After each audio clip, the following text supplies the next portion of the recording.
There's a funeral today for Linda Marie Brennan, born June 4th, 1960, Duluth, Minnesota. Retired teacher, died peacefully in her sleep at age 63. Survived by her loving daughter, Sarah. I'm standing in the back of the church, watching strangers cry for her, and I have no idea who this woman is.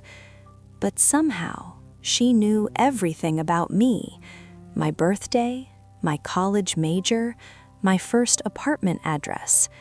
She had photos of me as a child, report cards with my name.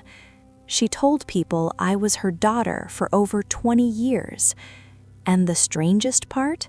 My mother has the exact same name, the exact same birthday, and she's alive. I called her this morning.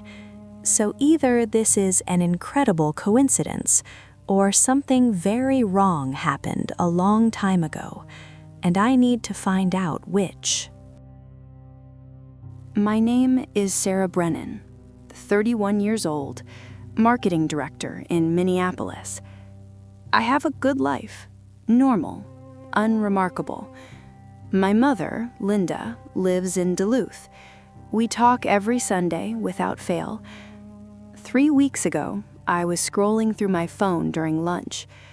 Bored, killing time. I opened the local news site, clicked on the obituaries. I don't know why. Morbid curiosity, maybe? And then I saw it. Linda Marie Brennan, age 63, born June 4th, 1960, in Duluth, Minnesota. Died peacefully October 12th. My coffee cup froze halfway to my mouth. I read it again, then again.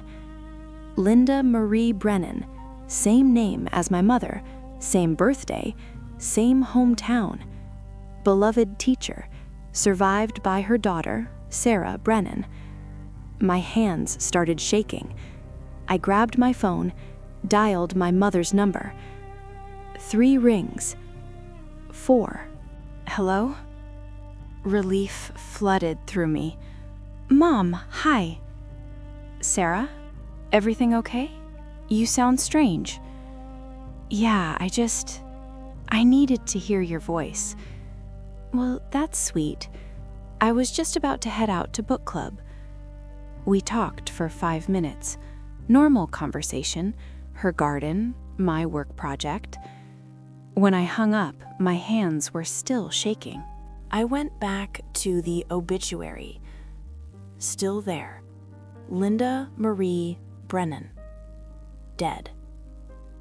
I clicked on the funeral home link.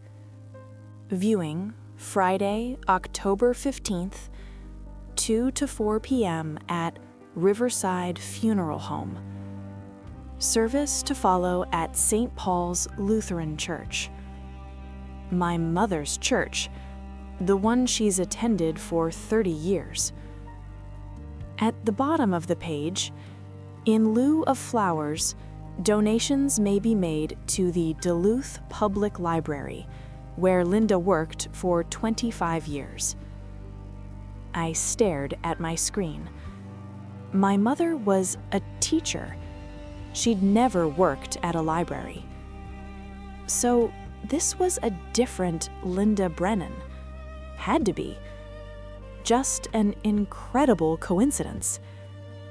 Same name, same birthday, same town, same church, but a different person. I almost closed the tab. Then I saw one more line I'd missed.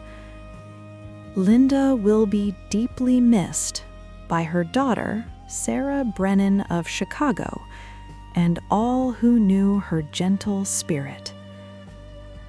Sarah Brennan of Chicago.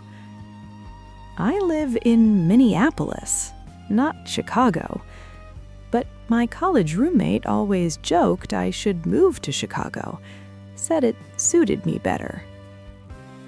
I took a screenshot of the obituary. and I knew I was going to that funeral. Friday afternoon, I drove to Duluth, 2.5 hours north. The whole drive, I kept telling myself this was insane. It was obviously a different person, a coincidence, but I couldn't shake the feeling that something was wrong. I got to Riverside Funeral Home at 3:15, late enough that the initial crowd would have thinned. The parking lot was half full. I sat in my car for 10 minutes, building courage. Finally, I got out. The funeral home was old, Victorian style, white with black shutters. Inside, it smelled like lilies and old carpet. A woman at a desk looked up, smiled kindly. "Are you here for Linda?" I nodded. "Please sign the guest book." I hesitated, then signed Sarah Brennan. The woman's face changed, softened immediately. "Oh my goodness, you're Sarah." My stomach dropped. Yes? She came around the desk, pulled me into a hug. "Your mother talked about you constantly. I'm so sorry for your loss." I stood frozen in her embrace. "Thank you," I managed. She pulled back, dabbing her eyes. "Go on in, sweetheart. Everyone will be so glad you made it." I walked toward the viewing room. My heart was pounding. Inside, maybe 15 people sat scattered in rows of chairs, quiet murmurs, tissues, and at the front, an open casket. I walked down the center aisle slowly. Every step felt surreal. When I reached the casket, I looked down. It wasn't my mother. Relief and confusion hit me simultaneously. The woman in the casket was a stranger, older, gray hair, thinner face. Not my mother at all. But next to the casket, on a table covered in flowers, there were photographs, and my breath caught. Because I was in them. A framed photo of a little girl, maybe 7 years old, brown hair, big smile. Me. I recognized the photo. It was from my 2nd grade school picture. The same photo that sat on my real mother's mantle. Next to it, a photo of a teenager in a soccer uniform. Me, age 14. Another photo, a graduation photo, me in my cap and gown. I picked up the graduation photo with shaking hands, turned it over. Written on the back, "My beautiful Sarah, so proud, 2014. She loved that picture. I spun around. A woman in her 50s stood behind me, kind eyes, graying hair. "I'm Janet," she said softly. "I worked with your mother at the library." I couldn't find words. "She showed me that photo the day after your graduation, carried it in her purse for weeks." Janet smiled sadly. "She was so proud of you." "I don't understand," I whispered. Janet's face crumpled. "I know it's hard to accept, the shock of losing her so suddenly." "No, you don't understand." My voice was rising. "I don't know this woman." Janet blinked. "What?" "This isn't my mother. My mother is alive. I talked to her this morning." People were starting to stare. Janet took my arm gently.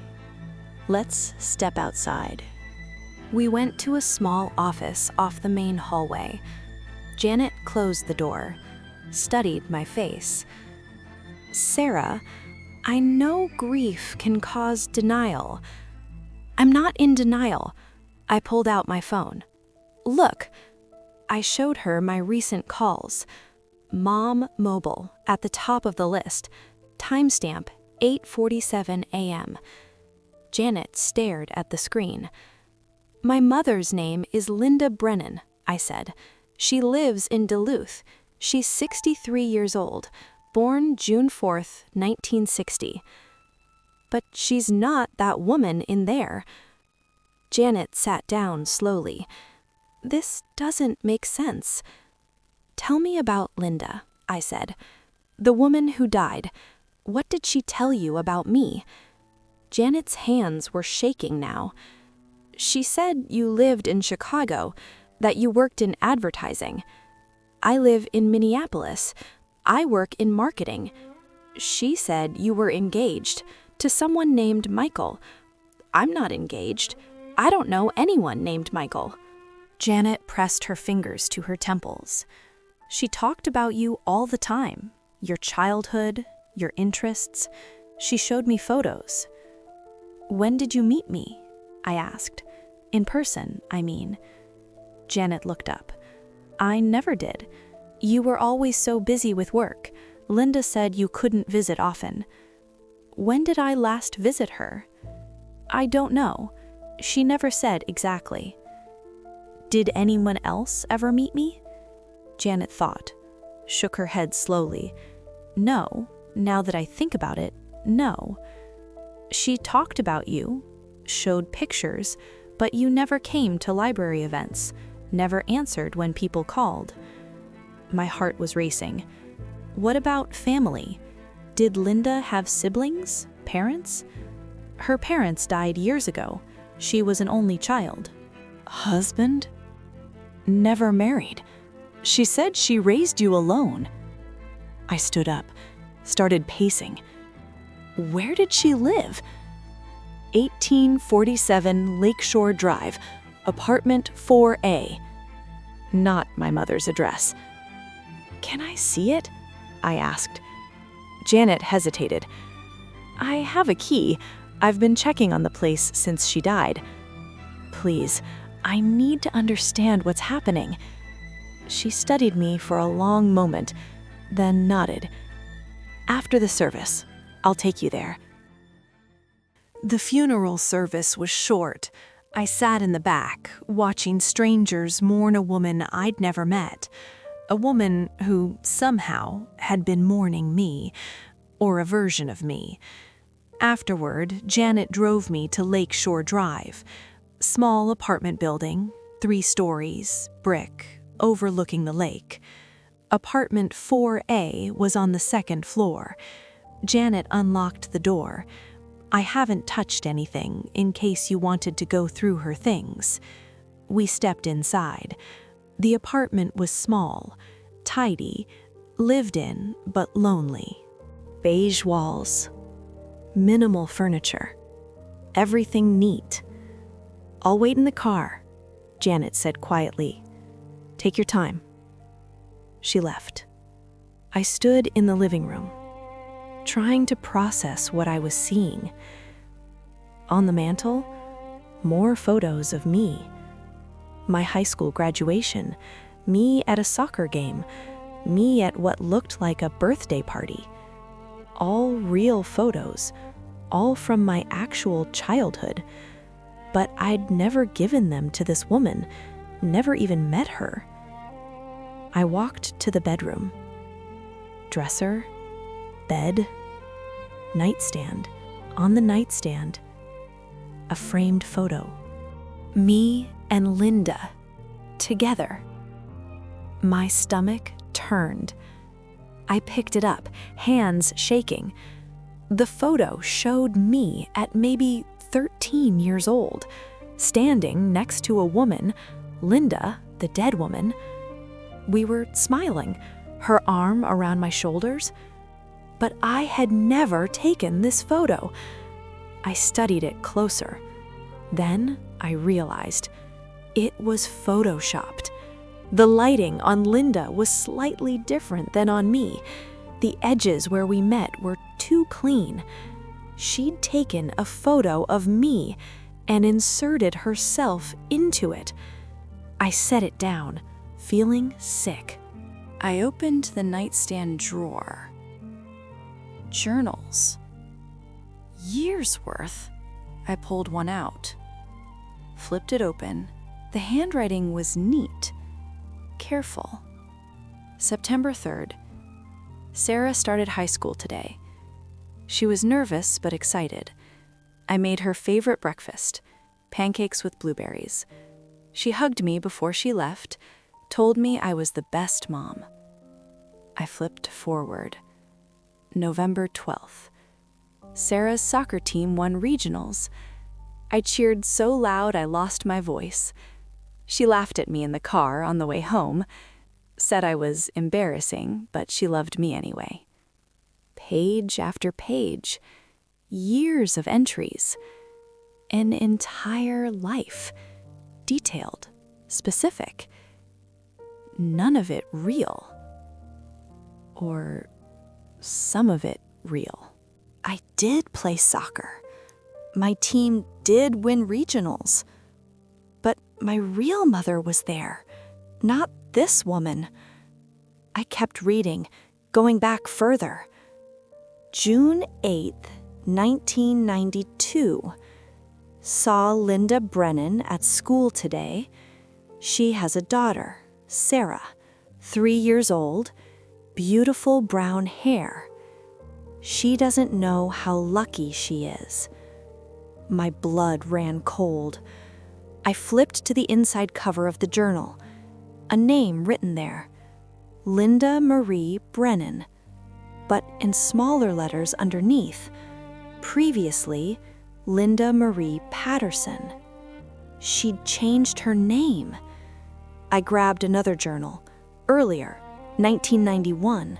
March 14th, 1991. Another failed adoption. They chose a different family, said I was too old, too single. I would be a good mother. I know I would. Why won't anyone give me a chance?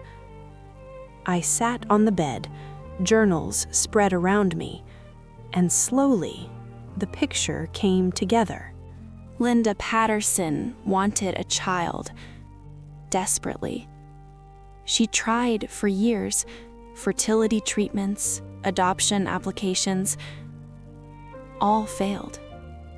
In 1992, she took a job at Lakeside Elementary, where my mother taught. That's where she saw me. 3 years old, brown hair, big smile. And something in her broke, or maybe something clicked into place. She started collecting information. Photos from school events, details from conversations, my birthday, my interests, my favorite foods. She changed her name. Linda Patterson became Linda Brennan, took my mother's first and last name, changed her birth date on unofficial documents. She built a fantasy, slowly, carefully. In that fantasy, I was her daughter. She wrote about our life together in journals, created photo albums with doctored pictures. She told people at her new job, the library, about her daughter, Sarah. Showed them real photos of me that she'd collected over the years. No one questioned it. Why would they? And over time, the fantasy became her reality. She lived it, believed it. 20 years of a life that never existed.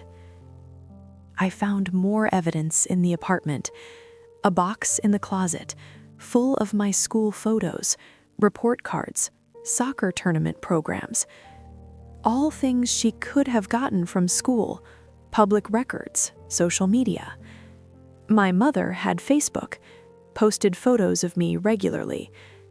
Linda must have followed her, downloaded every image.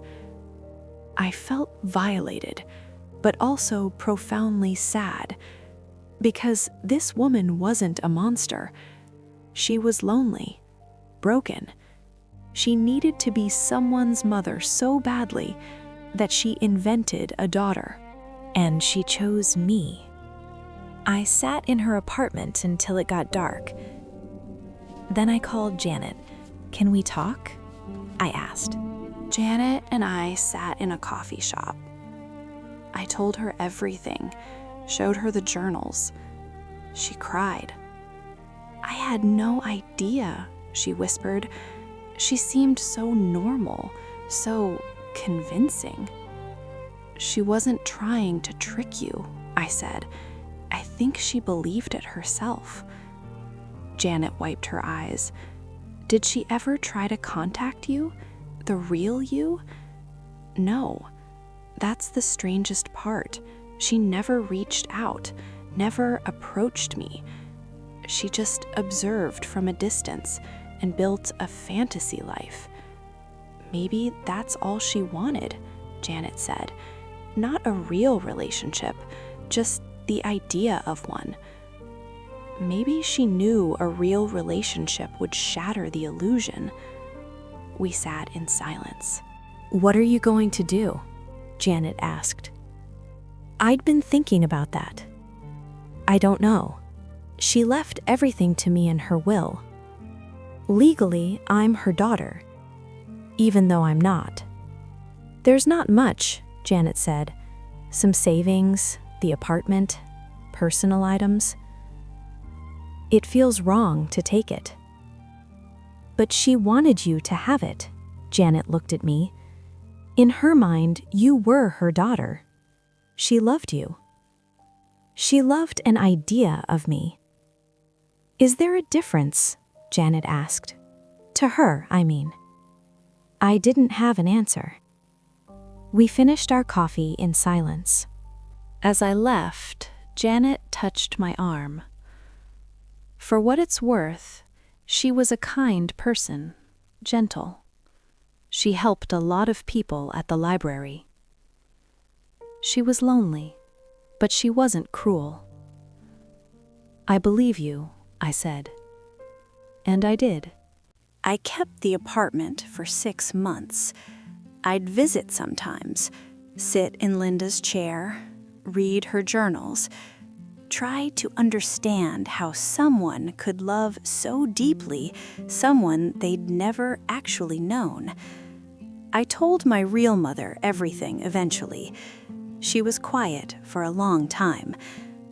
"I remember her," she finally said. "Linda Patterson. We worked together 1 year. She was nice, quiet. I remember she seemed sad.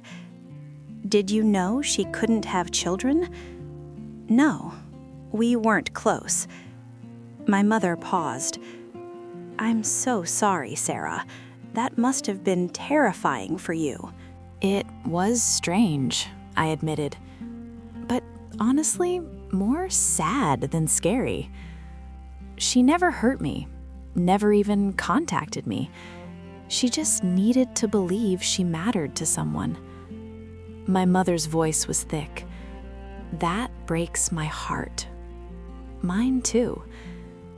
I eventually sold Linda's apartment, used the money to set up a scholarship for young women studying library science, in Linda's name, her real name, Linda Marie Brennan. I kept one thing, a journal from 2010. One entry stood out to me. June 4th. My birthday. Sarah called today to wish me happy birthday. She sounded so grown up, so confident. I'm so proud of who she's becoming, even if she doesn't need me as much anymore. I hope she knows I'll always love her. I read that entry a lot because it reminded me that love doesn't always make sense. It doesn't always follow logic or truth or reality. Sometimes love is just a person desperately needing to matter and choosing someone, anyone, to matter too. Linda chose me. I'll never fully understand why, but I can honor the fact that her love, even if it was based on fantasy, was real to her. A year after Linda's death, I went to her grave, brought flowers, white roses, stood there for a long time. I thought about all the lives we live in our heads, the versions of ourselves we wish existed. Linda lived in one of those versions, where she was a mother, where she mattered, where she was loved. And maybe that's not so different from the rest of us. We all have fantasy lives, relationships we imagine, futures we hope for. Linda's was just more elaborate, more committed. She didn't hurt anyone. She just loved someone from a distance. Loved them so much, she built an entire world around them. So here's what I learned. Loneliness can be so profound that it reshapes reality. Some people need to believe in love so badly that they create it where it doesn't exist. And maybe that's not insane. Maybe that's just survival. Linda survived by loving me, even though I never knew her. And in some strange way, I'm grateful. Not for the violation of privacy, not for the strangeness of it all, but for the reminder that someone out there needed me to exist, needed to believe I was loved and cared for, even if it was only in her mind. That's a kind of love too. Imperfect, broken, but real.